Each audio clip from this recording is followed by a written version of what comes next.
الحمد لله رب العالمين والصلاة والسلام على سيد الأنبياء والمرسلين وعلى آله وصحبه أجمعين أما بعد أعوذ بالله من الشيطان الرجيم بسم الله الرحمن الرحيم يا أيها الذين آمنوا إذا نودي للصلاة من يوم الجمعة فاسعوا إلى ذكر الله وذروا البيع ذلكم خير لكم إن كنتم تعلمون صدق الله العظيم۔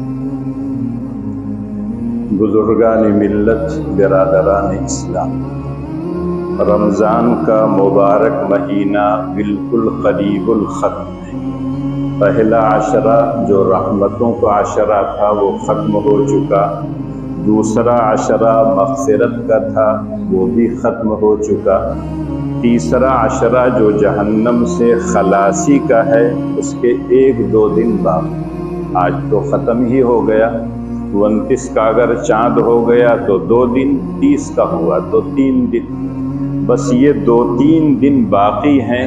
اب یہ ساعتیں معلوم نہیں اگلے سال کس کو ملتی ہیں کس کو نہیں۔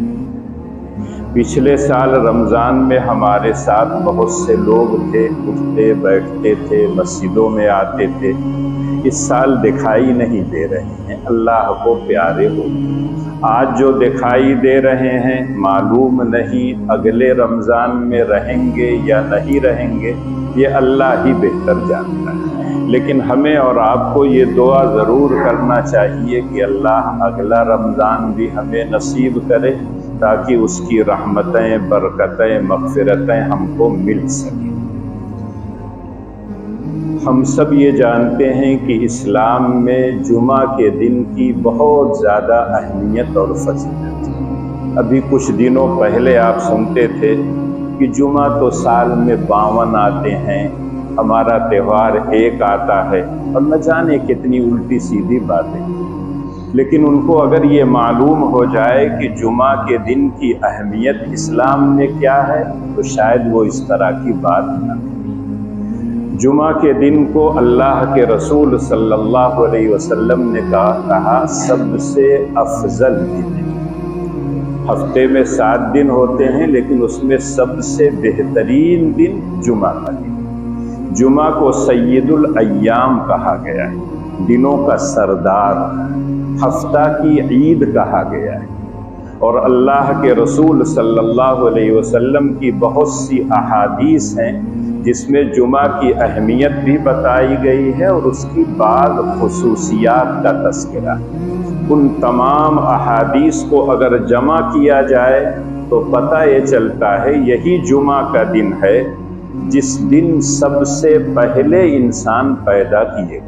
ابو البشر حضرت آدم علیہ السلام کی تخلیق جمعہ کے دن تھی، اور آتا ہے کہ اسی جمعہ کے دن ان کی وفات بھی ہوئی ہے، اسی جمعہ کے دن وہ جنت میں بھی جائیں گے، داخل کیے گئے، اسی دن ان کی توبہ قبول ہوئی، اسی دن وہ جنت سے دنیا میں بھی اتارے گئے۔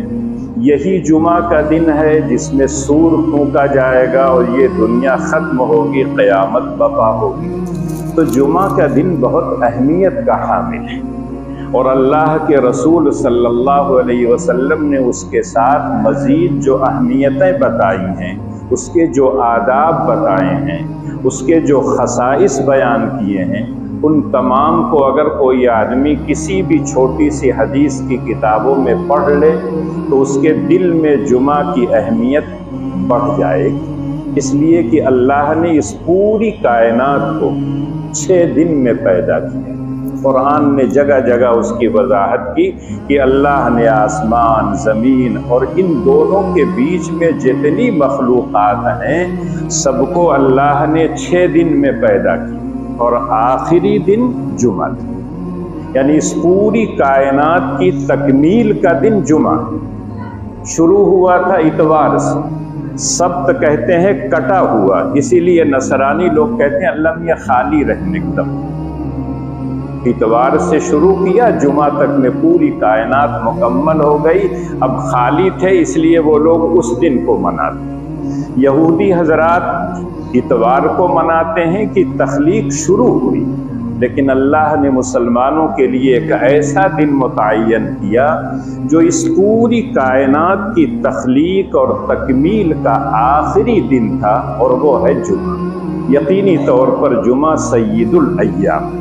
اللہ کے رسول صلی اللہ علیہ وسلم نے جمعہ کے بارے میں جو کہا کہ اگر کوئی شخص غسل کر لے، خوشبو لگا لے، اگر اس کے پاس خوشبو ہو، اور اس کے پاس جو کپڑا ہے اس میں سے جو عمدہ اور بہترین کپڑا ہو وہ پہن لے، اور اللہ کے گھر میں آئے خشوع اور خضوع کے ساتھ، بغیر کسی ہنگامہ کے، بغیر کوئی بیہودہ حرکت کیے ہوئے خطبہ اگر سنتا ہے، نماز پڑھتا ہے، اور پھر اللہ کے گھر سے اپنے گھر چلا جاتا ہے، تو کہیں تو اللہ کے رسول کہتے ہیں اس کے لیے مغفرت کا سامان۔ کسی روایت میں آتا ہے کہ ایک جمعہ سے لے کر دوسرے جمعہ تک بیچ میں جو سیئات ہوں گے، جو گناہ صغیرہ انسان سے سرزد ہوں گے، خود بخود اللہ تعالیٰ جمعہ کی برکت سے معاف کر دیں گے۔ ایک حدیث میں آتا ہے کہ جب جمعہ کی اذان ہوتی ہے اور لوگ مسجد کی طرف آتے ہیں تو مسجد کے ہر دروازے پر فرشتے باقاعدہ رجسٹر لے کے بیٹھے رہتے ہیں، اور جو آدمی جیسے جس ترتیب سے آتا ہے اسی ترتیب سے اس کا نام لکھا جاتا ہے۔ بعض روایتوں میں آتا ہے کہ پہلے جو آتا ہے اس کو اتنا ثواب ملتا ہے جیسے کسی اونٹ کی قربانی کا ملتا، اس کے بعد جو آتا ہے اس سے چھوٹے جانور کی بھینس ہے، گائے ہے، اس کے بعد جو آتا ہے تو پھر کیا ہے، بکرا ہے، بکری ہے، پھر جو آتا ہے تو بہرحال مرغی کا ثواب مل جائے گا۔ لیکن منبر پر جیسے خطیب بیٹھ جاتا ہے تو اس وقت وہ اپنا رجسٹر لپیٹتے ہیں اور خطبہ سننے کے لیے چلے آتے ہیں، اب اس کا نام رجسٹر میں نہیں لکھا جائے گا۔ اب ہم کو اور آپ کو سوچنا چاہیے کہ جس وقت ہم آتے ہیں کہیں ہمارا نام فرشتوں کے رجسٹر میں رہتا ہے یا نہیں؟ جو لوگ آخر وقت میں آتے ہیں، خطبہ ختم ہو جاتا ہے، نماز شروع ہو جاتی ہے، اس کے بعد داخل ہوتے ہیں تو فرشتے تو وہاں سے اٹھ چکے، اب ان کی حاضری بھی نہیں لگی۔ ٹھیک ہے، آپ نماز پڑھیں گے، اللہ تعالیٰ رحیم ہے، کریم ہے، ارحم الراحمین ہے، دے دے گا، لیکن اللہ کے جو نمائندے ہیں فرشتے، ان کے رجسٹر میں آپ کا نام نہیں۔ اللہ کے رسول صلی اللہ علیہ وسلم فرماتے ہیں جمعہ کے دن کثرت سے مجھ پر درود پڑھا کرو۔ یوں تو درود و سلام پڑھنے کا ہم کو اور آپ کو حکم ہے، یا ایھا الذین آمنوا صلوا علیہ وسلموا تسلیما۔ اللہ کے رسول ہمارے محسن ہیں، ان کے اوپر درود و سلام ہم کو بھیجنا چاہیے۔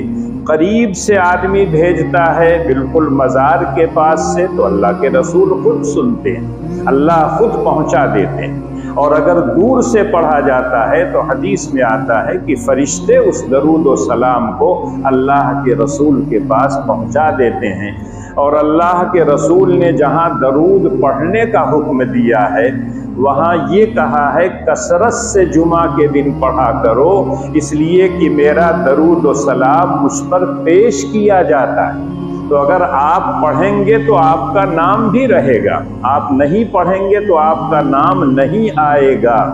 اس سے پتہ چلتا ہے کہ جمعہ کی یہ خصوصیات ہیں۔ سورہ کہف کے بارے میں آتا ہے، عام حدیث میں آتا ہے کہ جو آدمی سورہ کہف پوری پڑھے، شروع کی 10 آیتیں پڑھے، تو اللہ تعالیٰ اس کو فتنہ دجال سے محفوظ رکھے۔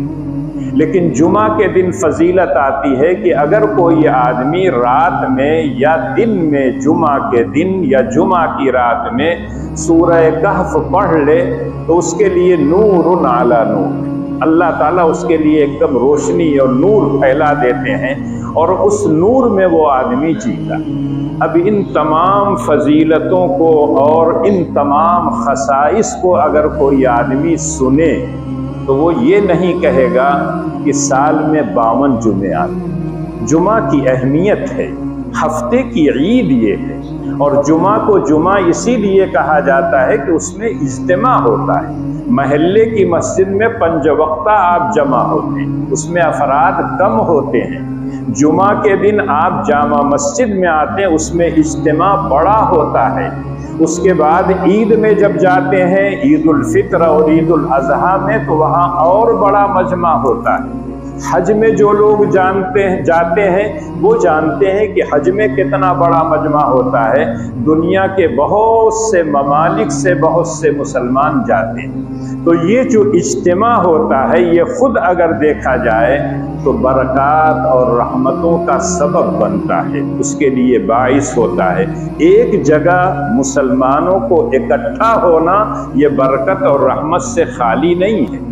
اب اس میں اگر اچھی باتیں سنی جائیں، کہی جائیں، اللہ کی بندگی اور عبادت کیا جائے تو کیا پوچھنا ہے۔ لیکن جو لوگ کیا ہے اس کی حقیقت کو نہیں سمجھتے، نہ جانے کیسی کیسی اوٹ پٹانگ باتیں کہتے ہیں۔ عجیب و غریب لگتا ہے کہ ان کو ایسے عہدے پر بیٹھاتے ہیں جس کا وہ حلف لیتے ہیں کہ ہم سب کا لحاظ کریں گے، لیکن اس کے بعد جیسے ہی جمعہ آ جائے، رمضان کا جمعہ آ جائے، الوداع آ جائے، سڑک پر نماز نہیں پڑھنا ورنہ تمہارا پاسپورٹ ضبط ہو جائے گا، تمہارا کیا ہے لائسنس کینسل کر دیں گے۔ جو آدمی گھر کی چھت پہ جمعہ کی نماز گھر کی چھت پہ کون پڑھتا ہے؟ ساری مسجدوں بھی نہیں پڑھی جاتی ہے جمعہ کی نماز۔ محلے کی مسجد سے لوگ ایک مسجد میں آتے، مسجد بڑی ہوتی ہے تو باہر کوئی نہیں جاتا ہے۔ ہاں کبھی کبھی مجمع زیادہ ہو جاتا ہے اور یہ بہرحال اچھی بات ہے۔ اگر کیا ہے تھوڑی سی جگہ مسجد میں تنگ پڑ گئی، دوسری منزل نہیں ہے، کہیں اور نظم نہیں ہے، اگر کچھ لوگ باہر کہیں پڑھ لیے 5 منٹ 10 منٹ، اس پہ اتنا ہنگامہ۔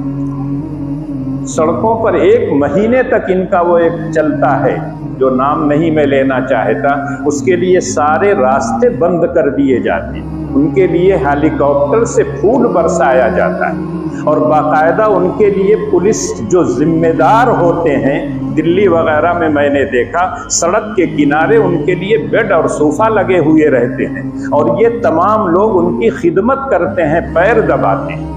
ایک طرف تو آپ کا یہ ہے اور ایک طرف 10 منٹ 5 منٹ کوئی آدمی باہر نماز پڑھ لے تو اتنا ہنگامہ۔ 10 دن پہلے سے شور شروع ہو جائے کہ اگر کوئی پڑھے گا تو یہ کر دوں گا، وہ کر دوں گا، اور وہ بھی ایسے لوگ جن کو یہ اعلان کرنے کا حق نہیں پہنچتا۔ ایک CEO ہو، ایک تھانے دار ہو، اس کو یہ حق نہیں پہنچتا۔ کلکٹر خود کہتا ہے میری بغیر اجازت کے کوئی اعلان نہ کرے، لیکن سارے اعلانات ہوتے رہے۔ پہلے بھی جمعہ ہوتا تھا، پہلے بھی ہولی ہوتی تھی، پہلے بھی جمعہ الوداع ہوتا تھا، پہلے بھی عید کی نماز ہوتی تھی، لیکن کبھی یہ ہنگامہ نہیں ہوتا تھا۔ اس سے لگتا ہے کہ ساری چیزوں میں صرف ہندو مسلم ہندو مسلم ہندو مسلم، اور وہ کر کے اپنا وہ فائدہ کرتے ہیں، لیکن میں یہ کہتا ہوں ان کا نقصان ہوتا ہے۔ خود جو متعصب ہندو نہیں ہیں، جو پڑھے لکھے ہیں، وہ خود کہتے ہیں کہ یہ کہاں کی وہ ہے کہ ایک آدمی شادی ہو تو ڈی جے اتنی زور سے بجائے کہ اگر کوئی آدمی دل کا مریض ہو تو شاید اس کی جان بھی چلی جائے، اس پر کوئی نہیں منع کرتا ہے۔ رات بھر ان کی رامائن پڑھا جائے، کوئی نہیں منع کرتا ہے، لیکن جہاں کوئی مسلمانوں کا کوئی تہوار آ جائے، جبکہ مسلمانوں کا تہوار اطمینان اور سکون کا ہوتا ہے، اس میں کوئی ہنگامہ نہیں ہوتا ہے، لیکن غیر مسلموں کی جو عبادت ہوتی ہے، ہم نہیں کہتے ہیں، جس نے اس پوری کائنات کو پیدا کیا ہے، بنایا ہے، وہ کہتا ہے وَمَا كَانَ صَلَاتُهُمْ عِنْدَ الْبَيْتِ إِلَّا مُكَاءً وَتَصْدِيًّا، کہ ان کی عبادت بیت اللہ کے پاس صرف چیخ مارتے ہیں، سیٹی بجاتے ہیں، تالی بجاتے ہیں، یہ ہوتا ہے۔ آج کہتے ہیں کہ سائنس بہت ترقی کر گئی ہے، سارے علاج سائنس کے ذریعے، میڈیکل بہت ترقی کر گئی ہے، لیکن ہندوستان جیسے ترقی یافتہ ملک میں جب اس طرح کی کوئی بلا آتی ہے، تھالی بجاؤ، موبائل کی لائٹ جلاؤ، یہ کہاں کی سائنس ہے؟ یہ تو ایک عام آدمی بھی نہیں سمجھتا ہے، لیکن اگر کوئی بول دے تو اس کے خلاف فوراً کیا ہے پولیس دوڑنا شروع کر دیتی ہے کہ آپ نے ملک کے خلاف بیان دے دیا، آپ تو غدار ہیں، آپ فلاں۔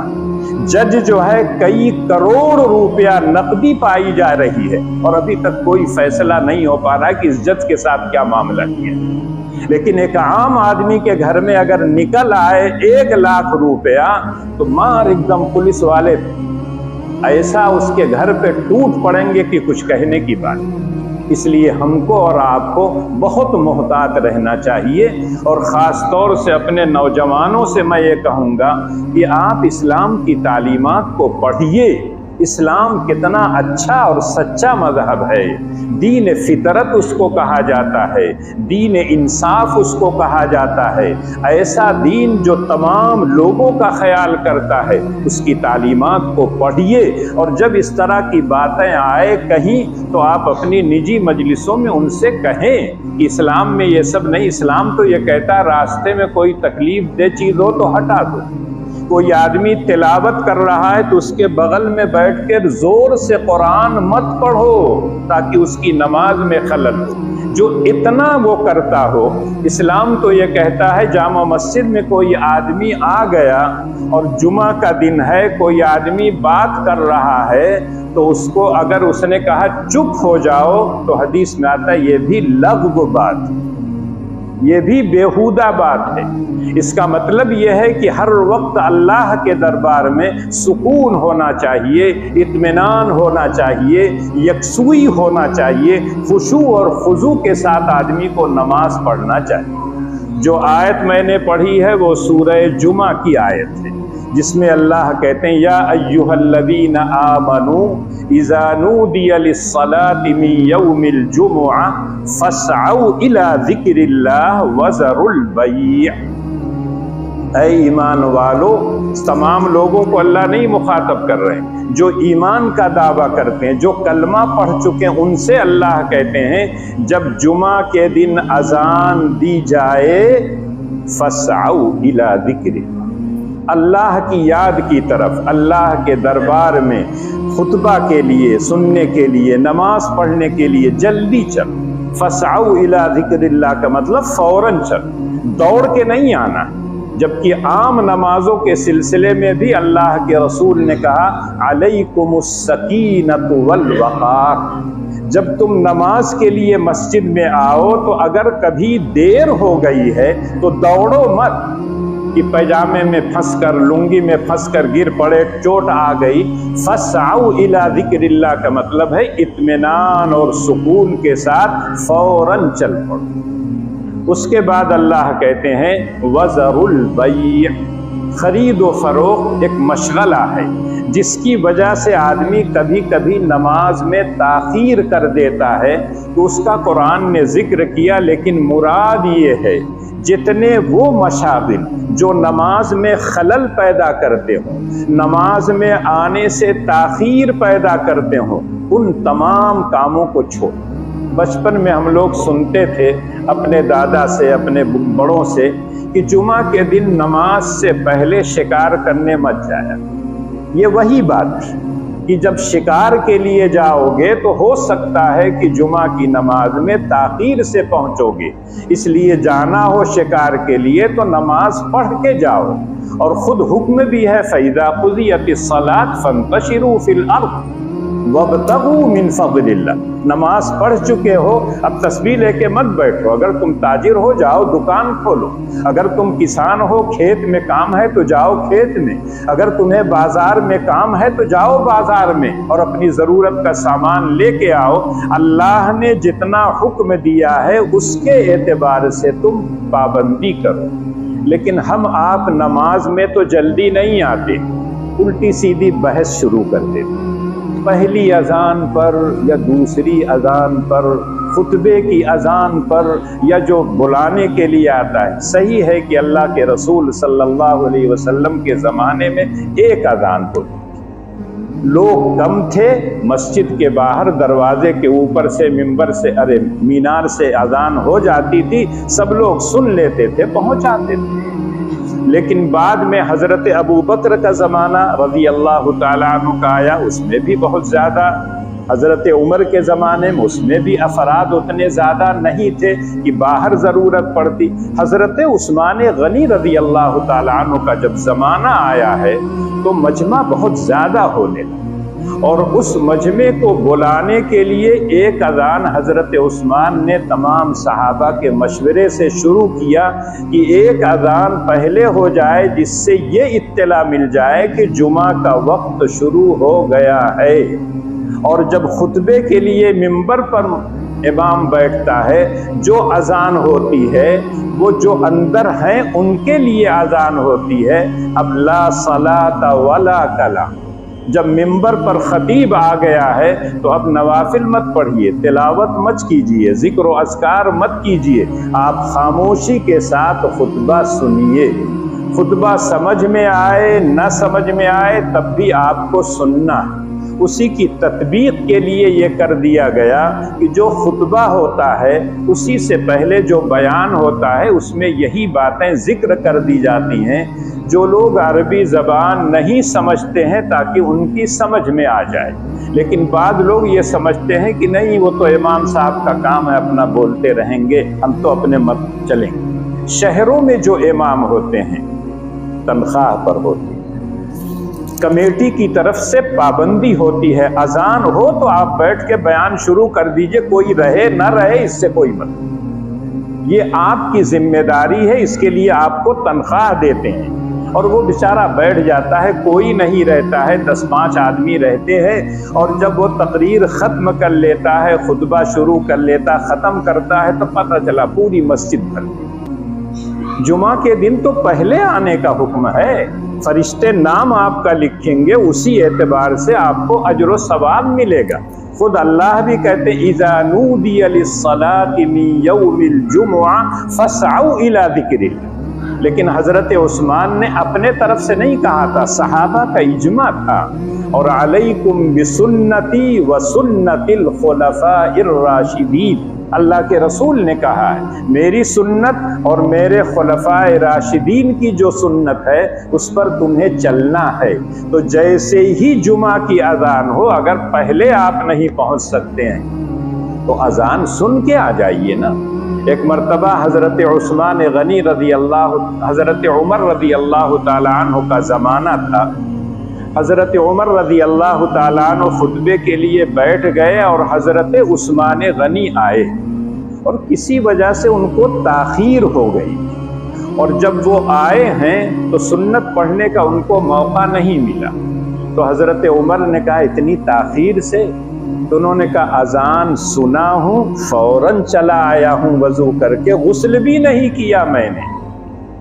تو حضرت عمر رضی اللہ تعالیٰ عنہ نے ان کو ڈانٹا وٹا نہیں، لیکن یہ ضرور کہا کہ صرف وضو کر کے آئے ہو تب بھی اتنی تاخیر، تو اگر غسل کر کے آتے تب تو جمعہ ختم ہو جاتا۔ تو اس سے اندازہ ہوتا ہے کہ اس زمانے میں آبادی بڑھ گئی تھی، لوگ دور دور رہنے لگے تھے، پہلی اذان سن کر اگر فوراً آتے تب بھی تاخیر سے پہنچتے تھے، اس لیے عثمان غنی رضی اللہ تعالیٰ عنہ نے اپنے زمانے میں 2 اذان کر دی، ایک اذان تمام لوگوں کی اطلاع کے لیے کہ جمعہ کا وقت ہو گیا ہے، کاروبار چھوڑو، کھیت کھلیان چھوڑو، گھر چھوڑو، اللہ کے گھر میں چلو، اور دوسری جب اذان ہوتی ہے جو لوگ آ چکے ہیں ان کو یہ اطلاع دی جاتی ہے، اب بڑھ کے صوفی بن کر آپ کیا ہے درود شریف مت پڑھیے، تلاوت مت کیجیے، ذکر و اذکار مت کیجیے، اب آپ کو خطیب کا خطبہ سننا ہے،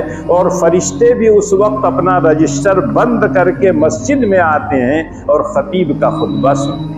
تو اس سے اندازہ آپ کو ہو گیا ہوگا کہ جمعہ کتنی اہمیت کا حامل ہے، اور اس کی بعض خصوصیات کا ذکر میں نے کر دیا ہے، اور احادیث میں بڑی تفصیل سے، بخاری ہو، مسلم ہو، ابو داؤد ہو، ابن ماجہ ہو، کسی بھی حدیث کی کتاب کو لے لیجئے، بڑی تفصیل سے اللہ ذکر کرتے ہیں۔ اور ہم سب یہ جانتے ہیں کہ ہر مہینے میں 4 یا 5 جمعہ ہوتا ہے، اس طرح سے آپ جوڑیں گے تو سال میں وہی 52 جمعہ ہو جاتا ہے، اور آخری جو جمعہ ہوتا ہے رمضان کے مہینے کا اس کو جمعۃ الوداع کہتے ہیں۔ الوداع کے معنی رخصت ہو، اس کا مطلب رمضان کا یہ آخری جمعہ ہے، اس کے بعد رمضان میں اب جمعہ اس سال نہیں آئے گا۔ 1446 چل رہا ہے، یہ رمضان کا آخری جمعہ ہے، یا کہہ لیجئے 2025 کا جو رمضان ہے اس کا آخری جمعہ ہے۔ اب اس رمضان میں کوئی جمعہ نہیں آئے گا، یہ ہرگز مطلب نہیں ہے جیسا کہ بعض بچے اور بعض لوگ سمجھتے ہیں آخری جمعہ، اس کا مطلب اب جمعہ پڑھ لو اس کے بعد ختم، لپیٹ کے جمعہ کو رکھ دو، اب پھر رمضان آئے گا تب ہم جمعہ پڑھیں۔ اور اس جمعہ میں نہ جانے کیا کیا اپنی طرف سے وہ طے کر لیتے ہیں، نیا کپڑا چاہیے، عمدہ چاہیے، فلاں چاہیے، فلاں چاہیے۔ یہ تو ہر نماز کے وقت اللہ کا حکم ہے، یا بنی آدم خذوا زینتکم عند کل مسجد۔ جب نماز پڑھنے جاؤ تو اپنی شکل و صورت بھی دیکھ لیا کرو، اپنے کپڑے بھی دیکھ لیا کرو، مزین ہو کر سمر کر اللہ کے دربار میں جاؤ۔ کسی شادی میں جانا ہوتا ہے تو 10 مرتبہ الماری کھول کے کپڑا دیکھتے ہیں کون مناسب ہے، اس پر کون سی صدری لگے گی، کون سا پیجامہ لگے گا، اور اس کے بعد کا ہے تب جاتے ہیں۔ اللہ کے گھر میں آنا ہو، ہفتے بھر سے جو لنگی پہن رہے ہیں گندی ہے اسی کو پہنے ہوئے چلے آتے ہیں۔ یہاں تک کیا ہے، بعض بچے کیا ہے شرٹ پہن کے آ جاتے ہیں یا بنیان پہن کے آ جاتے ہیں اور فتویٰ پوچھنے لگتے ہیں، کیا یہاں تک اگر کھلا رہے گا تو نماز نہیں ہوگی؟ نماز تو ننگے بھی ہو جائے گی اگر آپ کے پاس کپڑا نہ ہو۔ لیکن وہ جانتے ہیں کہ اس کپڑے میں نماز میں نہیں، اس کپڑے کو پہن کر آپ کسی اچھی محفل میں جاتے ہیں، کسی شادی میں جائیں گے، کسی میرج ہال میں جائیں گے جہاں بڑے بڑے نیتا آتے ہوں جس کے بغل میں کھڑے ہو کر لوگ فوٹو کھنچواتے ہوں، وہاں تو شاندار کڑک کپڑا پہن کے جائیں گے، شیروانی پہن کے جائیں گے اور نہ جانے کیا کیا پہن کے جائیں گے۔ لیکن جب اللہ کے گھر میں آنا ہوتا ہے تو ایسا لگتا ہے کہ چلو بس درویشوں کا ہے گھر، وہیں جا کے کھڑے ہو جائیں۔ یہاں تو آپ کو اور زیادہ سمر کے آنا چاہیے، شہنشاہوں کا شہنشاہ ہے، تمام درباروں کا یہ دربار ہے، یہاں سارے لوگ گھٹنا نہیں پیشانی ٹیکتے ہیں۔ اس دربار میں جب آپ جائیں عمدہ کپڑے پہنیے، عمدہ قسم کی خوشبو لگا کے آئیے۔ اللہ کے رسول صلی اللہ علیہ وسلم نے تو یہاں تک کہا خوشبو اگر ہے آپ کے پاس تو لگا لیجئے، نہیں خوشبو ہے تو مہکا ہوا تیل لگا لیجئے۔ یعنی کوئی خوشبو کا سامان ہو۔ عورتوں کی جو خوشبو ہوتی ہے اس میں رنگ کا مادہ زیادہ ہوتا ہے، اس میں خوشبو نہیں ہوتی۔ مردوں کی جو خوشبو ہوتی ہے اس میں خوشبو زیادہ ہوتی ہے، رنگ نہیں ہوتا ہے۔ تو اللہ کے رسول صلی اللہ علیہ وسلم نے بعض مرتبہ کہا کہ اگر مردوں کی خوشبو نہ ہو تو عورت ہی کی خوشبو لگا لیا کرو، خوشبو ہونا چاہیے۔ اور آج تو نہ جانے کیسے کیسے کا ہے، صابن آ گئے ہیں، شیمپو آ گئے ہیں، معلوم کیا کیا آ گیا ہے۔ اور جب آپ نہا دھو کے آتے ہیں تو یقینی طور پر آپ بالکل صاف ستھرے ہو کے آتے ہیں۔ ایک آدمی جس کا کپڑا صاف ہو، جس کا ذہن صاف ہو، جس کا دل و دماغ صاف ہو، جب وہ اللہ کے گھر میں آئے گا تو شر و فساد کے لیے آئے گا، کسی کو تکلیف پہنچانے کے لیے آئے گا؟ ہرگز نہیں۔ لیکن رمضان کے مہینے میں بھی جو آخری جمعہ ہوتا ہے اس کو الوداع اس مناسبت سے کہتے ہیں کہ اس رمضان میں اب کوئی جمعہ نہیں آئے گا، جو رحمتیں برکتیں ٹوٹ کر برس رہی تھیں اب جمعہ کا دن کوئی نہیں آئے۔ اس کا یہ مطلب ہرگز نہیں ہے کہ اب جمعہ ہی نہیں آئے گا، جمعہ تو آئے گا، عید کے بعد آئے گا، لیکن رمضان میں اب کوئی جمعہ نہیں آئے گا۔ اس جمعہ کے لیے شریعت کے احکامات میں اگر دیکھیں تو کوئی الگ سے کوئی حکم نہیں ہے۔ صفائی ستھرائی، کپڑا اچھا پہننا، خوشبو لگانا، مسجد میں جلدی جانا، یہ ہر جمعہ کا حکم ہے۔ اور اللہ اور اس کے رسول کا یہی حکم ہے، اور اللہ نے کہا ذالکم خیر لکم ان کنتم تعلمون، اگر تم جلدی آ جاتے ہو جامع مسجد میں جمعہ کے لیے، اگر تم اس کی اہمیت کو سمجھتے، اس کی فضیلت کو سمجھتے، اس کے خصائص اور مقامات کو سمجھتے تو تم خود بخود جلدی آتے، کسی کو کہنے کی ضرورت نہیں۔ لیکن آپ دیکھتے ہوں گے جو سماج ہے اس میں تاخیر سے آتے، اور آنے کے بعد تاخیر سے آئیں گے کہ آج بیان لمبا ہو گیا تو آج یہ ہو گیا تو آج وہ ہو گیا۔ ارے بیان آپ کے لیے ہوتا ہے، یہی بیان اگر میں ممبر سے عربی میں لکھ کے لاتا، عربی میں یاد کر کے آتا اور تقریر کرتا تو شاید آپ کے کان سے آواز تو سنائی دیتی لیکن دل میں ایک لفظ کا معنی آپ کو نہ جاتا۔ لیکن جب یہ بیان یہاں ہو جاتا ہے، آیتیں اور احادیث آپ سن لیتے ہیں، جب وہی خطبے میں پڑھا جاتا ہے تو ہر آدمی سمجھ جاتا ہے کہ ٹھیک ہے، یہی بات کہیں ہیں، اب یہ حاصل ہے۔ بلکہ اگر آپ غور سے میرے پیچھے 30 سال نہیں 31 سال سے مسلسل پڑھ رہے ہیں، اگر دیکھتے ہوں گے تو زیادہ تر جو بیان میں کرتا ہوں اسی کے مطابق نماز میں بھی آیتیں پڑھ دیا کرتا۔ کبھی کبھی ہوتا ہے ایسا، برابر ایسا نہیں ہوتا، اور یہ ضروری بھی نہیں ہے۔ اسی لیے جو حدیث میں آتا ہے کہ جمعہ کی نماز میں سبح اسم ربک الاعلی هل اتاک حدیث الغاشیہ یا سورہ جمعہ اور سورہ منافقون پڑھا کیجئے، یہ مسنون ہے۔ لیکن اگر کوئی خطیب برابر سبح اسم ربک الاعلی اور هل اتاک حدیث الغاشیہ پڑھتا ہے تو شاید بہت سے لوگ یہ سمجھیں گے کہ جمعہ کی نماز میں یہ دونوں سورتیں پڑھنا ضروری ہے، نہیں پڑھے گا تو نماز نہیں ہوگی، حالانکہ ایسا نہیں۔ اسی لیے اللہ کے رسول تو عصر کے بعد و فجر کے بعد جب مصلیوں کی طرف رخ کر کے بیٹھتے تھے، کبھی دائنی طرف مڑتے تھے، کبھی بائیں طرف مڑتے تھے، تاکہ لوگ یہ سمجھیں کہ دونوں طرف مڑ کے بیٹھنا صحیح ہے۔ اور اگر ایک دم سیدھے میں بیٹھ جائے، قبلہ کی طرف پیٹھ کر لے تو اس میں بھی کوئی حرج نہیں۔ نبی اکرم صلی اللہ علیہ وسلم کا جو عمل ہے اس میں اتنی گنجائش رکھی گئی ہے کہ کوئی آدمی پریشان نہ ہو، دائیں مڑ گیا، بائیں مڑ گیا، سیدھے ہو گیا، سب سنت ہے، اور کسی کو کوئی پریشانی نہیں ہونی چاہیے۔ تو اس لیے ان تمام چیزوں کا خیال رکھنا چاہیے۔ بیان آپ کے لیے ہوتا ہے، اگر آپ ہی نہیں رہیں گے تو بیان کرنے سے کیا فائدہ۔ اسی لیے کبھی کبھی جانتے ہوئے بھی میں بیان تھوڑا سا بڑھا دیتا ہوں، اور عام طور سے یہاں سے مجھ کو سب نظر آتا ہے، اس گیٹ سے کون آتا ہے، اس گیٹ سے کون آتا ہے۔ جو لوگ سب سے اخیر میں قدم رکھتے ہیں انہی کو اعتراض ہوتا ہے کہ بیان بڑا لمبا، گھر بیٹھے ہوئے ہیں، معلوم نہیں کیا کر رہے ہیں، اس کے بعد ہوتا ہے کہ بیان لمبا ہو گیا۔ تو آج الوداع کا جمعہ ہے، اس میں کوئی خاص کام اللہ کے رسول کی طرف سے نہیں ہے، اور نہ صحابہ نے کوئی خاص کام کیا ہے۔